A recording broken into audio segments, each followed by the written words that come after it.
जब मैंने ये वीडियो देखा कल तो मुझे गुस्सा भी आया कि इतनी नीचता पर उतर आए हैं भारतीय जनता पार्टी के लोग, इतनी गिरी हुई हरकतों पर उतर आई है भारतीय जनता पार्टी कि अब टीवी पर चले हुए इंटरव्यूज को जोड़ तोड़ के, उनको तोड़ मरोड़ के अरविंद केजरीवाल जी की बाइट दिखाने की कोशिश कर रही है। तो मुझे इस पर गुस्सा भी आया, लेकिन साथ साथ मुझको भारतीय जनता पार्टी पे दया भी आई। मुझे भारतीय जनता पार्टी के नेताओं पे दया भी आई। दया इसलिए आई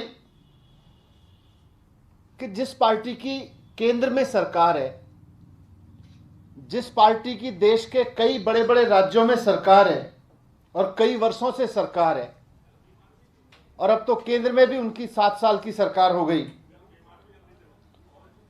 जिसके नेता, जिस भारतीय जनता पार्टी के नेता प्रधानमंत्री नरेंद्र मोदी जी हैं, वो पार्टी इतनी बेचारी हो गई कि उसको अपने कृषि कानूनों की विश्वसनीयता कायम करने के लिए अरविंद केजरीवाल जी की बाइट को तोड़ मरोड़ के चलाने की जरूरत पड़ गई। आज भारतीय जनता पार्टी विश्वसनीयता के भरोसे के इस संकट तक गिर गई कि उन्हें अपनी सरकार के कृषि कानूनों की विश्वसनीयता लाने के लिए अरविंद केजरीवाल जी की टूटी फूटी डॉक्टर बाइट का सहारा लेना पड़ रहा है।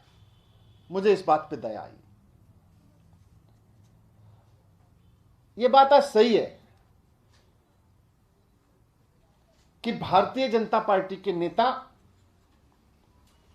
उनके सत्ता में होने के बावजूद, केंद्र में सत्ता में होने के बावजूद और उनके राज्यों में सत्ता होने के बावजूद आज बेचारे महसूस कर रहे हैं, आज असहाय महसूस कर रहे हैं, क्योंकि उनकी जनता में जो स्थिति हो गई है, आज हालात ये है कि भारतीय जनता पार्टी के नेताओं पे जनता भरोसा नहीं कर रही है, भारतीय जनता पार्टी के मुख्यमंत्रियों पे जनता भरोसा नहीं कर रही है।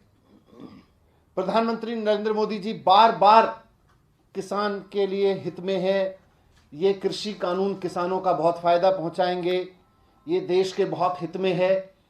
पिछले 1 महीने में कई बार प्रधानमंत्री जी फायदे गिना चुके हैं, लेकिन जनता मानने को तैयार नहीं है।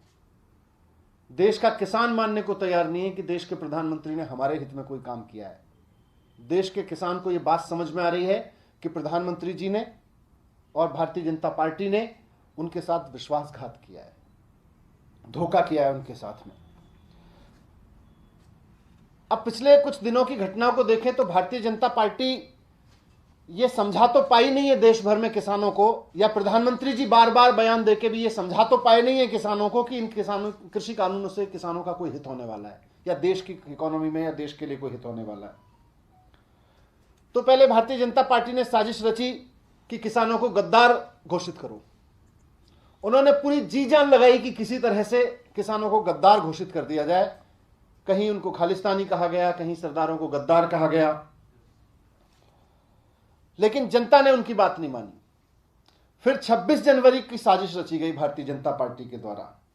लाल किले पे हमला कराया गया भारतीय जनता पार्टी के द्वारा, तिरंगे का अपमान कराया गया भारतीय जनता पार्टी के द्वारा। 26 जनवरी को गणतंत्र दिवस की गरिमा को ठेस लगाई गई भारतीय जनता पार्टी के द्वारा 26 जनवरी को।